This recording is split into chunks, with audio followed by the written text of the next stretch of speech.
తండ్రి, కుమారుడు, పరిశుద్ధాత్మ త్రియేక దేవుని నామం పేరట ఆమేన్.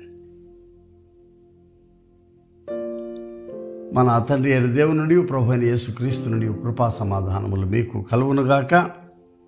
ప్రియ స్నేహితులారా, ఈ ఉదయాన్న మానవులు సృష్టి యొక్క సమన్వయత, ఒకరిని ఒకరు సంబంధింపజేసుకునేటువంటి ఈ అంశాన్ని మనం కలిసి ధ్యానించడానికి మిమ్మల్ని ఆహ్వానిస్తూ ఉన్నాను.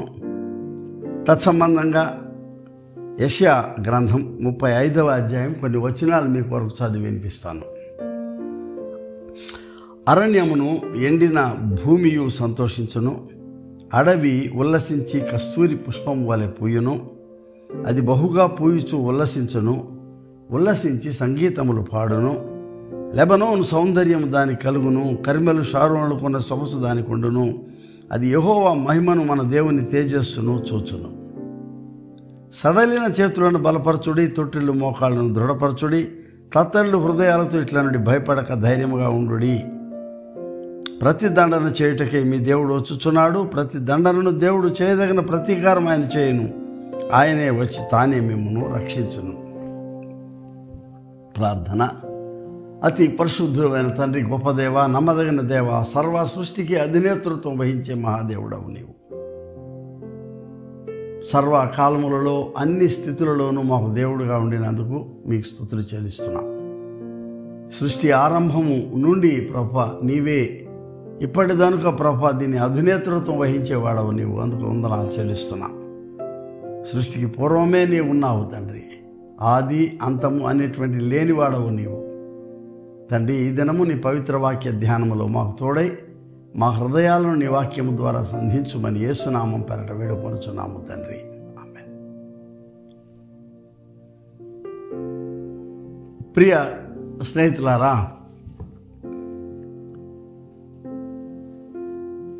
7వ ప్రపంచ క్రైస్తవ సమాఖ్య జరిగినప్పుడు క్యాన్బెర్రాలో జరిగింది.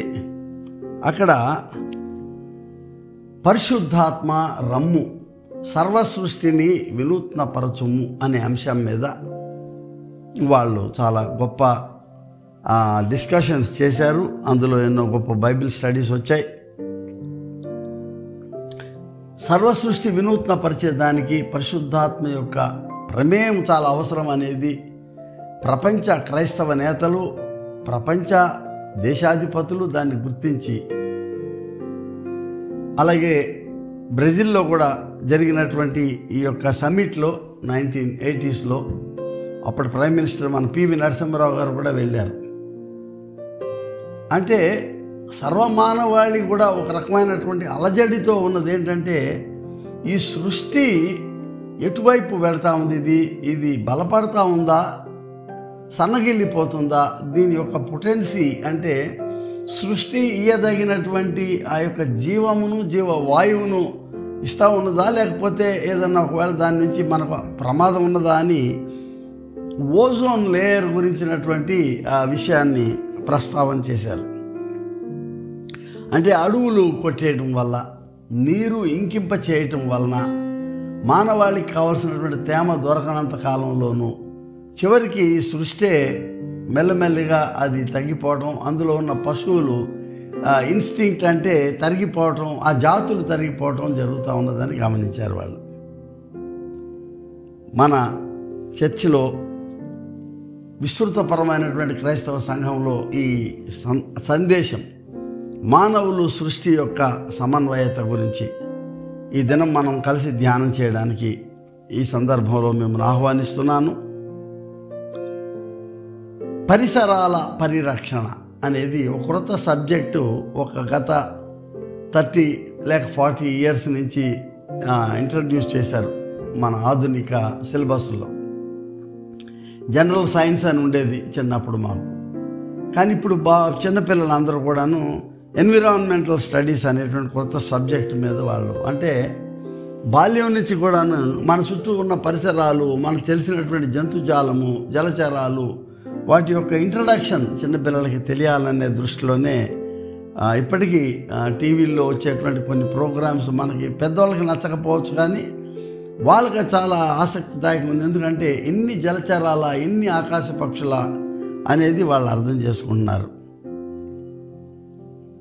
ఒక మార్పు జరుగుతూ ఉంది. ఏంటంటే మానవులకు నీ ఆరంభం, నీ సృష్టి మట్టి నుంచే అనేది ఒక సహజ సిద్ధమైనటువంటి సత్యం. అది మట్టి నుంచే దేవుడు మనల్ని తీశాడు, మరలా మట్టికే వెళ్ళిపోతున్నాం అనేటువంటి ఈ పరమ సత్యాన్ని ఎవడు ఏం చేసుకోలేడు కదా, దాన్ని త్రోసివేయలేడు. దాని మీద అర్థం ఏంటంటే నీ పుట్టుక నుంచి సృష్టితోనే అనుబంధం, నీ యొక్క జీవం ముగిసిన తర్వాత కూడా సృష్టిలోనే ఐక్యం అనేది ఒక గొప్ప విషయం. కొపెర్నికస్ అనేటువంటి ఒక మహా సైంటిస్ట్, విజ్ఞాని, ఆయన అప్పటిదానుక భూమి చుట్టూ తిరుగుతూ ఉన్నాయి అన్ని గ్రహాలు అని భూమి కేంద్రితమైనటువంటి విశ్వాసాన్ని నమ్మారు మన వాళ్ళు. కొపెర్నికస్ అనేవాడు ఏమన్నాడంటే, కాదయ్యా, సూర్యుడే ప్రాముఖ్యం, సూర్యుడి చుట్టూ తిరుగుతుంది, భూమి కూడా సూర్యుడి చుట్టూ తిరుగుతుంది అన్నారు. ప్రజలు ఒప్పుకోలా, ఏ మతం ఒప్పుకోలేదు, చర్చ్ కూడా ఒప్పుకోలేదు. కానీ ఇటలీ నుంచి మరొక ప్రొఫెసర్ ఒక ఆయన, గలీలియో అనేటువంటి అతను, ఈ దూరదర్శిని అన్నీ కనుక్కొని ఆయన మెల్లిగా ఆకాశం వైపు తేరి చూసి గొప్ప స్టడీ చేసి ఏమన్నా అంటే, ఆయన భూమి కాదు, సూర్యుడే కేంద్రం, సూర్యుడి చుట్టే అన్నీ తిరుగుతున్నాయి అన్నందుకు భూకేంద్రం కాదు కానీ సూర్యకేంద్రమైనటువంటి ఈ చైతన్యంలోనే ఈ యొక్క సృష్టి నడుస్తుందనే వాళ్ళు ఇష్టపడక ఆయన్ని పాపం చెరసాల్లో వేసి, నువ్వు కొపెర్నికస్ మాటనే బలపరుస్తున్నావు, మా మతాలను బలపరచట్లేదని ఆయన చెరసాల్లో వేసి చెరసాల్లో చనిపోయాడు పాపం గ్యాలిలీ అనేటువంటి అతను. రెనెసాన్స్ టైంలో అంటే నవచైతన్య యుగంలో ఆయన చాలా గొప్ప పేరు గ్యాలిలియోకి ఉన్నది. అలాగే మానవుని యొక్క ప్రాముఖ్యతను గురించి ఆంథ్రోపోసెంట్రిసీ అంటారు. అంటే మానవ కేంద్రితమైనటువంటి ఈ భూచలనంలో దేవుడి కంటే మానవుడే చాలా గొప్పోడు అనేటువంటి ఆలోచన చాలామంది చేశారు. డార్విన్ అనేవాడు, చాలామంది ఎథియిస్టులు, దేవుడిని నమ్మనటువంటి వాళ్ళు చేసినటువంటి ఆలోచనలు. వాతావరణ మార్పులు వచ్చినప్పుడెల్లాను, లేకపోతే ఈ కెటాక్లిస్మిక్ ఈవెంట్స్ అంటే ఏంటి, మానవాతీతమైనటువంటి ఒక తుఫాన్లు, వరదలు, సముద్రాలు పొంగినప్పుడు ఈ వాతావరణ మార్పులో ఒక రకమైనటువంటి భయాన్ని ప్రజలు చూడటం మొదలుపెట్టారు. అందుకే పౌలు కూడా రోమీలకు రాసిన పత్రికలో 8వ అధ్యాయంలో ఆయన ఏమంటా అంటే, ఏదో ఒక రోజు మొత్తానికి మనకంటే ముందు సృజించబడిన సృష్టి దేవుణ్ణి పిలుస్తుంది, దేవుడి కొరకు ఎదురు చూస్తుందని చెప్తా ఉన్నాడు ఆయన.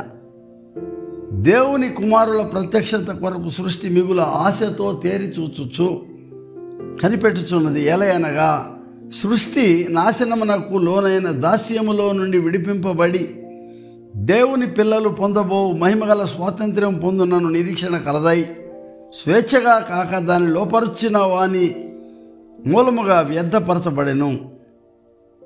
రోమా 8వ అధ్యాయము 22వ వచనం నుంచి.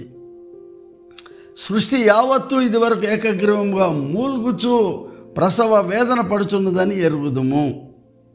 అంటే మన దేహము విమోచన కొరకు కనిపెట్టుచు మనలో మనం మూలుగుచున్నాము. సృష్టి యావత్తు కూడా ప్రసవ వేదన పడుచు ఆయన రాకడ కొరకు, అంటే సృష్టికర్త యొక్క రాకడ కొరకు ఎదురు చూస్తున్నాను మనం అంటున్నాం. నిందా చెప్పినట్లు ప్రపంచ క్రైస్తవ సమాఖ్య జరిగినప్పుడు ఈ 7వ సమాఖ్యలో థియాలజీ ఆఫ్ ఎర్త్ అంటే భూమి యొక్క జ్ఞానము, దైవ జ్ఞానము గురించినటువంటి కొత్త తలంపులు ప్రారంభమైనాయి. ఇది కొత్తదేం కాదు. ఆల్రెడీ దీన్ని 6వ శతాబ్దపు తొలి భాగంలో సెయింట్ బెనడిక్ట్ ఆఫ్ నుర్సియా ఆయన ఈ సబ్జెక్ట్ని ఆయన తీసుకొని వచ్చాడు. ఏంటంటే భూమి గురించిన దైవ జ్ఞానం, థియాలజీ ఆఫ్ ఎర్త్ గురించి. తర్వాత దినాల్లో 12వ శతాబ్దంలో సెయింట్ బెర్నార్డ్ క్లేర్వాక్ అనే అతను జీవ శాస్త్రం గురించి ఆయన చాలా ప్రాముఖ్యతనిచ్చాడు. ఆయన 13వ శతాబ్దంలో జర్మన్ వేదాంతి జోహనస్ ఎకార్ట్ అనేవాడు కూడా భూమి గర్భవేదన పడుతుంది అంటున్నాడు. భూమి కూడా వేదన చెందుతుంది అంటే దుఃఖపడుతుందని చెప్పగలిగాడు ఆయన. అందరికీ తెలుసు ఫ్రాన్సిస్ ఆఫ్ అసిసి 12-13 శతాబ్దాల మధ్యలో జీవించిన ఆయన ప్యాట్రన్ ఆఫ్ ఇకాలజీ, అంటే ఈ జీవ ఈ జీవాలను అన్నీ కూడా చుట్టూ కూర్చోబెట్టుకొని ఆయన ఇటు వృక్షాలు మొక్కలకు అటు జంతువులకు అన్నిటికీ కూడా ఆయన బంధువు అయిపోయాడు. ఆయన బంధువు ఫ్రాన్సిస్ ఆఫ్ అసిసి మన అందరికీ తెలిసినట్టు మన తరంలో ముందు తరంలో ఉన్నవాడు విలియం కేరీ అనే ఆయన లవర్ ఆఫ్ నేచర్. ఈ వృక్ష విధానాన్ని పెంపొందింప చేయడంలోనే మన ప్రాణం ఆ వాడతో ముడిపడి ఉన్నదని చెప్తూ వచ్చాడు. అంటే భూమి మానవులు కలిపి మనం సృజించబడినప్పుడు మనము అది గౌరవించాలని విలియం కేరీ లాంటి వాళ్ళు చెప్పారు. ఆయన చాలామంది ఉన్నారు ఇట్లా. దావీదు కీర్తన వచ్చినప్పుడు ధర్మశాస్త్రం గురించి మాట్లాడుతూ ఆయన మాట్లాడాడంటే, దివారాత్రము దాన్ని ధ్యానించువారు ధన్యులు, అతడు నీటి కాలువల ఎవరు నాటబడినదై ఆకువాడక తన కాలమందు ఫలమిచ్చు చెట్టు వలె నుండు. అంటే మానవ ఈ దైవ జ్ఞానానికి దేవుని అందలి భక్తికి నీటి కాలువలు ఆ ప్రవాహము వాటి పక్కన నాటబడినటువంటి చెట్లు వాటి చెడు ఫలాలకు ఉన్న సంబంధం గురించి దావీదు కూడా చెప్పడాన్ని మనం గమనించాలి. ఇదంతా ఏంటంటే సోటియోలాజికల్ పర్స్పెక్టివ్, అంటే రక్షణ పరమైనటువంటి రక్షణ దృక్పథంలో మనము ఈ వృక్షాలని వాటిని మనం చూడాలి. అంటే దానికి అది పెరుగుతున్నాయి, ఆకాశ పక్షులు అవి ఎగురుతున్నాయి, జలచరాలు వాటి దారిని వాడి మనుషులు మన దారి అది కాదని చెప్పి కంపార్ట్మెంటల్ విధానం కాదు. మనం అందరం కలిసి ఒక ఉద్దేశపూర్వకంగా సృష్టించబడ్డాం. దేవుని సృష్టిలో ఒక ఉద్దేశం ఉన్నది. దీన్ని ఒక ఫ్రెంచి జెస్యూయిట్ ప్రీస్ట్ గారు టియాడే షాడిన్ అని ఆయన ఏమన్నాడంటే, ది కాస్మో మిస్టిక్ అండర్స్టాండింగ్, అంటే సృష్టి విధాయకమైన యోగి ఆయన టియాడే షాడిన్ అని ఆయన చాలా గణనీయంగా ఆయన చెప్పాడు. ఏంటంటే అటు ఆకాశానికి ఇటు భూమికి ఇటు సృష్టికి అంతటికి ఇరుసు కేంద్రం, దాని చుట్టే ఇది ఇవాల్వ్ అవుతుందని ఆయన చెప్పడం జరిగింది. సుప్రీమసీ ఆఫ్ క్రైస్ట్, క్రీస్తు యొక్క తలమానిక సార్వభౌమత్వం గురించి మాట్లాడుతూ పౌలు కూడా టియాడే షాడిన్ లాగానే ఆయన కూడా ఇదే భాషణ చేస్తూ ఉంటాడు. కొలసీలకు రాసిన పత్రిక 1వ అధ్యాయము మనం చూస్తే ఆయన ఎక్కడ మేధస్సు ఎక్కడ తెలివితేటలు ఆయన రసి నిజంగా చెప్పింది. ఆయన అదృశ్య దేవుని స్వరూపి అయి కొలసి 1:15లో సర్వ సృష్టికి ఆది సంభూతుడునై ఉన్నాడు. ఇంకా అదంతా నేను చదవను, మీరు చూసుకోండి. అందులో అన్నీ అయిన తర్వాత ఆయన ఏమంటాడంటే, ఆయన ఈ మానవాళికి సంఘము శరీరానికి ఆయనే శిరస్సు, ఆయనే అన్నిటిలో ప్రాముఖ్యత కలుగు నిమిత్తం ఆయన ఆది అయి ఉండి మృతుల్లో నుండి లేచుట్లో కూడా ఆది సంభూతుడయ్యాడని చెప్తున్నాడు. అంటే సర్వ సృష్టికి మూలము ఆయనే అనేటువంటి క్రిస్టోసెంట్రిక్, క్రీస్తు కేంద్రితమైనటువంటి లేక క్రిస్తత్వ దైవజ్ఞానాన్ని, క్రీస్తు కేంద్రిత దైవజ్ఞానాన్ని ఆయన చెప్పడం జరిగింది పౌలు భక్తుడు గారు. అందుకే ఇవాళ మనం యెషయా 35లో చూస్తున్నాం.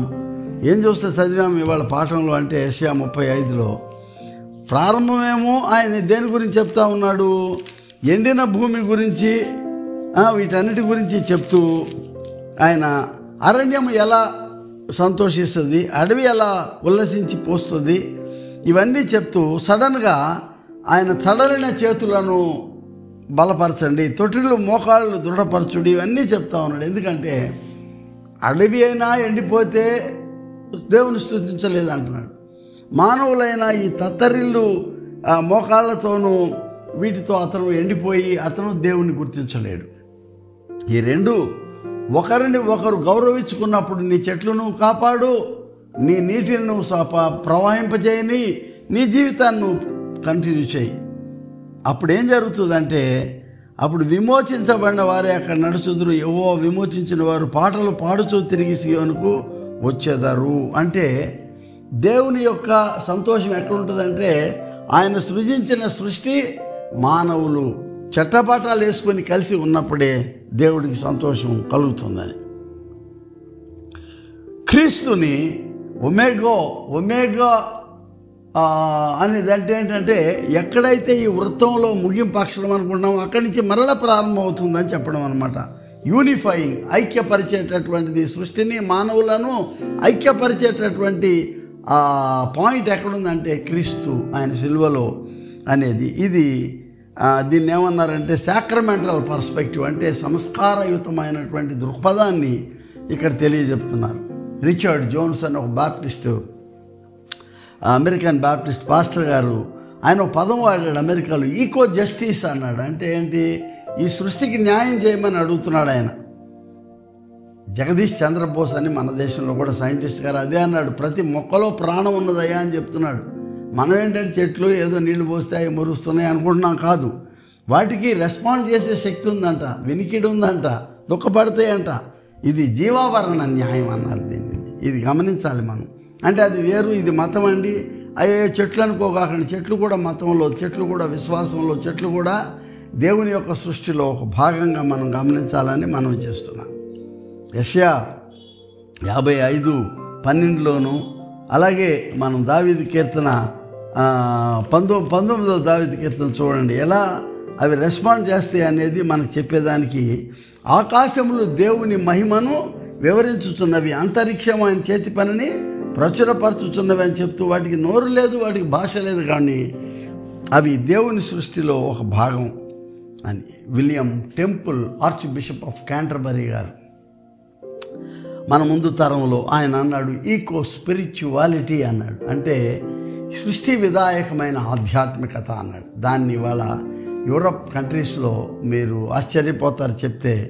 ఈ మధ్య చనిపోతే వెళ్ళి పాతి పెట్టడాలు అవన్నీ లేవండి. వాళ్ళు ఏం చేస్తారంటే ఒకే పాతి పెడితే ఒకవేళ దాని మీద ట్యాబ్లెట్లు కట్టేయడం కాకుండా ఎక్కడ పెట్టారో వాళ్ళకి అరణ్యంలో తీసుకెళ్ళిపోయి దగ్గరున్న అడవుల్లోకి వెళ్ళి, అడవులు పెంచండి, అక్కడ పాతి పెట్టాక ఒక పెద్ద చెట్టు ఏదన్నట్టు దాన్ని కౌగిలించుకొని సంవత్సరం మెమోరియల్ చేయాలనుకుంటే వెళ్ళి ఆ చెట్టుని కౌగిలించిన ఒక గంట సేపు పట్టు ఉండాలంట. అంటే ఆ చెట్టులో నుంచి వచ్చేటువంటి వైబ్రేషన్, చెట్టులో నుంచి వచ్చేటటువంటి ఆ జీవ లయ మన శరీరానికి తాకినప్పుడు ఈ జీవావరణ ఆధ్యాత్మిక పెంపుదలకు దేవుని సృష్టి ఎలా మీ ఇద్దరిని సంబంధింపచేస్తుంది అనేది వాళ్ళు చెప్తారు.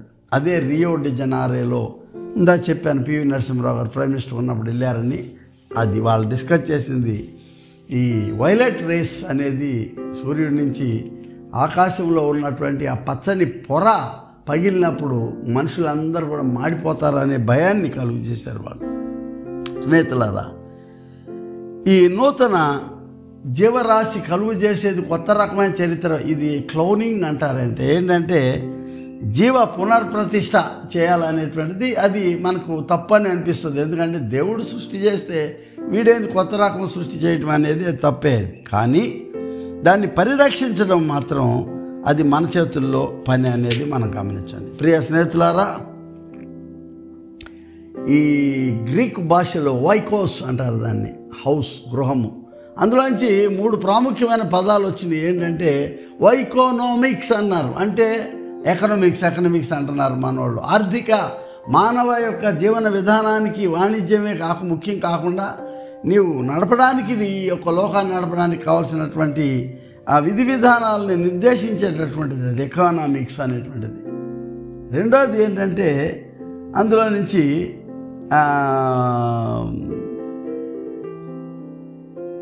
వైకాలజీ అండ్ ఇకాలజీ, అంటే పరిసరాల శుభ్రత, పరిసరాల అవగాహన, అది చాలా అవసరం మనకి. We're friends with our nature and accept nature.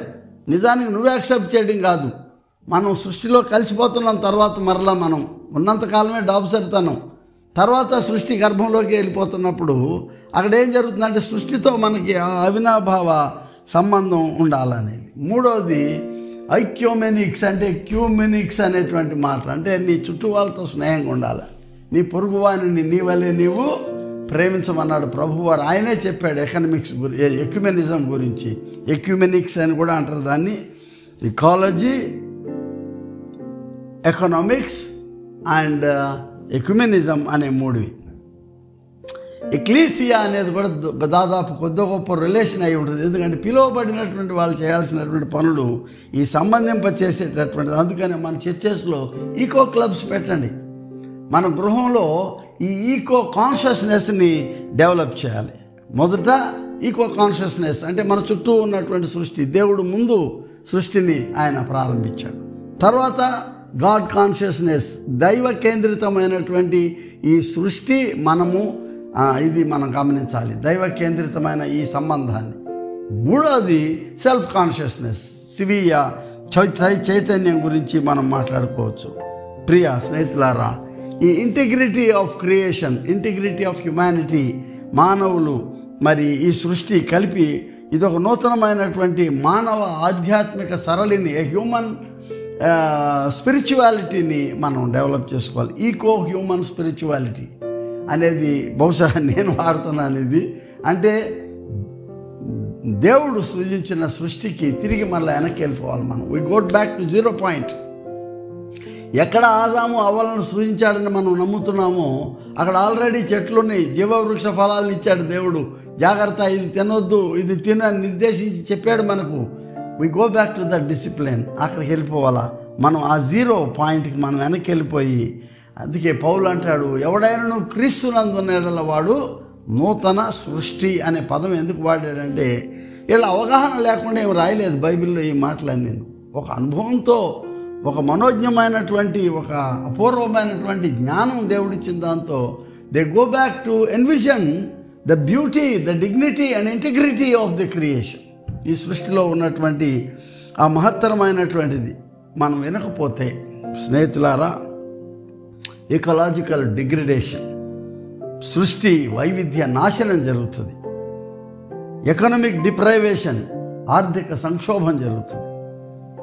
Moral and ethical డిట్యూరేషన్ అంటే మానవ నైతిక పతనం జరుగుతుంది. ఇవన్నీ అట్టుంటే మానవుల యొక్క ఆలోచన సరళి మెల్లిమెల్లిగా సెల్ఫిష్ అయిపోతుంది, కుంచుకుపోద్ది. అప్పుడు ఏం జరుగుతుందంటే, we're more interested on the material world rather than the spiritual world. సృష్టి మనకు స్పిరిచువాలిటీని నేర్పిస్తుంది, ఆధ్యాత్మికతను. మన మీద మనమే ఆధారపడి నేను నా ఇల్లు అనేదే చూసుకుంటే పదార్థపరమైనటువంటి ఇందులో ఒదిగిపోవటం అనుకుంటున్నాం, మనం ఇరుక్కుపోతున్నాం ఆ కుంచుకుపోతూ ఆ సంకుచితమైనటువంటి మనసులో. దేర్ ఫోర్ ఫ్రెండ్స్, మనము ఈ ప్రాసెస్, సృష్టి ఎలా ఎప్పటికప్పుడు నూతన చిగురుతో అది చిగిరించి వసంతానికి వెళ్ళి అవి పచ్చటి ఆకులతోనూ ఫలాలతోనూ నిండి అది సృష్టి చుట్టూ కూడా ఎంత ఆనందాన్ని కలుగజేస్తుంది, ఆహ్లాదాన్ని కలుగజేస్తుందో. అంటే ఒక నిరంతరమైనటువంటి నవీనపరుచుకునేది, చిగురు వేసేటటువంటి గుణాలని మనం పెంపొందించుకోవాలి. An affirmation of our faith in Christ, క్రీస్తులో మానవులుగా మనము ఎప్పటికప్పుడు మన యొక్క సంబంధాన్ని రెన్యూ చేసుకోవాలి, చిగురు వేసినట్లుగా. మూడవది, ఈ సృష్టికి మనకు క్రీస్తు కేంద్రితం అనేది. ఎందుకంటే క్రీస్తు సిలువ వేయబడ్డానికి కూడా కర్ర మీదే ఆయన, ఆ చెట్టు కొమ్మ మీదే ఆయన సిలువ వేయబడ్డాడు. దేవాది దేవుడు అంటే ఆయన సృజించినటువంటి ఆ వృక్షం యొక్క భాగంలోనే ఆయన సిలువ వేయబడ్డానికి అర్థం ఏంటంటే, he's undoubtedly he's the centre of humanity and creation. Therefore ఈ క్రీస్తు కేంద్రితమైనటువంటి వేడుకను మనం ఎప్పటికప్పుడు చేసుకోవడం మనం మొదలు పెట్టాలి. అక్కడ ప్రియ విశ్వాసులారా, నేను ఆదరణకర్తను మీకు పంపిస్తున్నా అన్నాడు. ఆ పరిశుద్ధాత్మ దేవుడే మనకు ఆదరణకర్తగా ఆయన ఒక క్రొత్త పిలుపుతో మనల్ని ఆహ్వానిస్తూ ఉన్నాడు. ఆయనే మనల్ని జరిగినటువంటి పొరపాటు, అడవులు కొట్టేస్తున్నాం, ఎక్కడికక్కడ అపార్ట్మెంట్లు కట్టేయాలా, ఆ నీళ్ల పక్కన ఫ్యాక్టరీలు పెట్టేసి ఆ కలుషితమైనటువంటి కెమికల్ పొల్యూషన్కి వేసేయాలా, నీళ్లు తాగి జంతువులు చచ్చిపోతున్నాయి, చేపలు చచ్చిపోతున్నాయి, మనుషులు కాళ్ళు వంకరలు అయిపోతున్నాయి, గోర్లన్నీ కాల్షియం అది గోర్లు పాడైపోవడం, ఎముకలు పాడైపోవడం, ఇది విన్నాం మనం. గ్యాస్ లీకేజ్ వల్ల వందల మనుషులు ఎక్కడికక్కడే భోపాల్లో, విశాఖపట్నంలో, అన్ని చోట్ల మనం చూస్తున్నాం. మనం ఇది మనకు మానవ సృష్టి ఈ సత్సంబంధానికి చాలా అడ్డంకుగా ఉండిపోయింది. ఇవన్నీ మనకు గాలి పాడైపోయింది, నీరు పాడైపోయింది. ఒకప్పుడు నీరు దోశలతో గబగబా తాగేసుకొని దప్పికి తెచ్చుకునే వాళ్ళు గబుకుని ధైర్యం చేయలేరు. ఇప్పుడు గేదెలు కూడా తాగలేవు అనేది. ఇంటిగ్రిటీ ఆఫ్ క్రియేషన్ని మనం గమనించాలి. ఏంటంటే మనం దేవుడిచ్చినటువంటి గొప్ప అవకాశాలను మనం అందిపుచ్చుకోవడానికి ఒకటే వచ్చింది, యెషై మొద్దు నుండి చిగురు పుట్టెను. యెషై మొద్దు నుంచి దేవుడు కూడా తన సృష్టి విధానంలో భూమిలో ప్రవేశించేటప్పుడు ఆయన వాడుకున్న సారూప్యం కూడా చిగురు నుంచే తీస్తున్నాడు. యెషయా ఎండిపోయింది అనుకున్న చెట్టు నుంచి చిగురు ద్వారా ప్రభువైన యేసుక్రీస్తు మానవ లోకానికి రావడం అనేది చివరికి I want to conclude it in this way. యెషయా 65లో మనం చూస్తున్నాం ఏంటంటే అక్కడ కూడా ఈ ఇంటిగ్రేషన్ని మనం చూస్తున్నాం. అక్కడ ఇక నుంచి మనం అనుకుంటున్నటువంటి ఇదంతా అక్కడ కాదండి. ఒక కొత్త ఆకాశము, కొత్త భూమిని దేవుడు ఆయన మేధస్సులో ఒక ప్రణాళిక తయారు చేసుకున్నాడు. 65 యెషయా 17 నుంచి మునుపటివి మరువబడును, జ్ఞాపకమునకు రావు. నేను సృజించున్న దాని గురించి మీరు ఎల్లప్పుడూ హర్షించి ఆనందించుడి. నిశ్చయముగా నేను యెరూషలేమును ఆనందకరమైన స్థలముగాను ఆమె ప్రజలను హర్షించు వారిని సృజించుచున్నాను. రోదనయు విలాపధ్వనియు ఇక అక్కడ వినపడదని. ఇదంతా ఎందుకు చెప్తున్నాడంటే ఆయన చివరిలో ఈ సృష్టిలో తోడేళ్ళు గొర్రె పిల్లలు కలిపి మేయును, సింహం ఎద్దు వలె గడ్డి మేయును, నా పరిశుద్ధ పర్వతంలో ఏ హాని జరగదని చెప్తున్నాడు. అంటే ఏ పీస్ఫుల్ క్రియేషన్. ఈ సృష్టిలో మానవులు సృష్టి కలిసి హింసను మనం ముగించాలి. దీన్ని మానవులందరూ కలిసి సంతోషదాయకంగా జీవించేదానికి ఒక పరస్పరంగా మనం ఊపిరి పీల్చుకుంటున్నాం. మానవుడు ఆక్సిజన్ పీలుస్తున్నాడు, జీవవాయువుని, మనము ఆ కలుషితమైన ఆ ఊపిరి వదిలేస్తున్నాం. దాన్ని చెట్లు పీల్చుకుంటున్నాయి. అవి గమ్మత్. అది ఇదొక రిథం, ఇదొక లయ. నువ్వు అక్కడి నుంచి ఆక్సిజన్ పీలుస్తుంది ఎక్కడి నుంచి? చెట్ల నుంచి, సృష్టి నుంచి. నువ్వు వదిలిపెడుతున్న ఈ కలుషితమైనటువంటి అవి ఎవరు పీలుస్తున్నారు? చెట్లు పీల్చుకుంటున్నాయి. మళ్ళా నువ్వు అక్కడి నుంచి మళ్ళా జీవవాయువుని.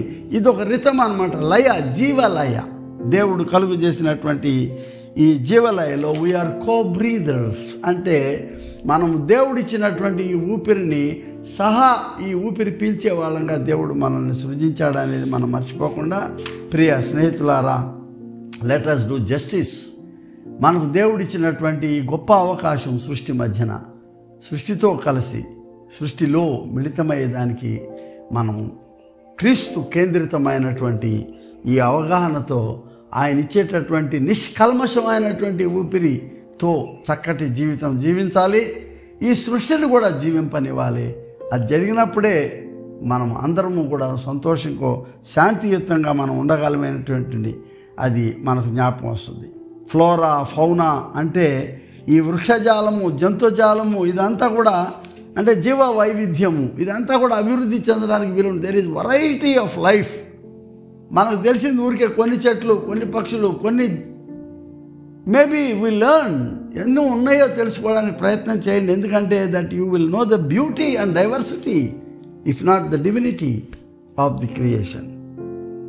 కాబట్టి రాబోయే తరానికి మనం ఈ సృష్టిని మిగల్చాలి. అన్ని అడవులు కొట్టే అవసరంలా, అన్ని అడవులు కాల్చే అవసరంలా, అన్ని నీళ్లు మూసే అవసరం లేదు. మనకు ముందు తరాల వాళ్ళు మనకు ఎట్లా బహుమానంగా ఇచ్చారు, అపూర్వ బహుమానం మన తర్వాత వాళ్ళకు కూడా ఇవ్వడం కొరకు దేవుడు మనకు ఒక అవకాశం ఇచ్చాడు. You are there in the link. ఆ చైన్ కొనసాగిపోవడానికి ఈ సృష్టి విధాయక, ఈ కొనసాగిపోయేటటువంటి మహత్తరమైన దైవిక కార్యంలో నువ్వు నేను సృష్టి భాగమని నమ్మి, దీనికి క్రీస్తు శిలువ కేంద్రమని నమ్మి, అందులో నుంచే ఆయన చిందించిన రక్తం నుంచే క్రొత్త జీవాన్ని మనం పొందుకోవాలి. మన చుట్టూ ఉన్న సృష్టి పొందుకోవాలా, తరించాలి. దేవుడికి మహిమ కలుగునుగాక. ప్రార్థన చేస్తాం. అతి పరిశుద్ధుడైన తండ్రి, గొప్ప దేవ, మా యేసుక్రీస్తు ప్రభు తండ్రి, మేము చాలా పొరపాట్లు చేస్తున్నాం, చాలా తప్పు జరిగిస్తున్నాం. అడుగులన్నింటినీ నరికేయాలని, కాల్చేయాలని. ఎందుకంటే మానవులు ఉండేదానికి స్థలం లేకపోతే ఇంకా ఇంకా ఇంకా మనం అడవుల్లోకి వెళ్ళిపోవాలనేది. మా అదృష్టం ఏంటంటే సముద్రాలు మేము పూడ్చలేకపోతున్నాం, కానీ లేకపోతే అది కూడా పూర్తి చేసేవాళ్ళం మేము ఒకవేళ. నాయన, నీవు ఏ ఉద్దేశంతో ఈ అడవులు, అటవీ వాతావరణాన్ని కలుగు చేసావు, మా చుట్టూ ఈ అందమైన మొక్కలు కలుగు చేసావు, ఇంత సుందరమైనటువంటి ఈ మహాప్రవాహాలు మా చుట్టూ ఉన్నాయి అనేది మేము వాటిని పరిరక్షించుకుంటూ వాటితో కలిసి జీవిస్తూ నీ పవిత్ర నామానికి దినదినం ఒక నూతన మహిమను తెచ్చి మాకు మేమే నవీనపరచుకోవడానికి మా విశ్వాసాన్ని నీ పట్ల మాకు అవకాశం అనుగ్రహించుమని యేసునామం పేరట వేడుకొనుచున్నాం పరమ తండ్రి. మన ప్రభువైన యేసుక్రీస్తు కృపా తండ్రి అనే దేవుని ప్రేమ, పరిశుద్ధాత్మ యొక్క నిత్య సహవాసం మనకు సదా తోడైండును గాక. ఆమేన్. ప్రతి ఇంట్లో ఒక మొక్క నాటండి.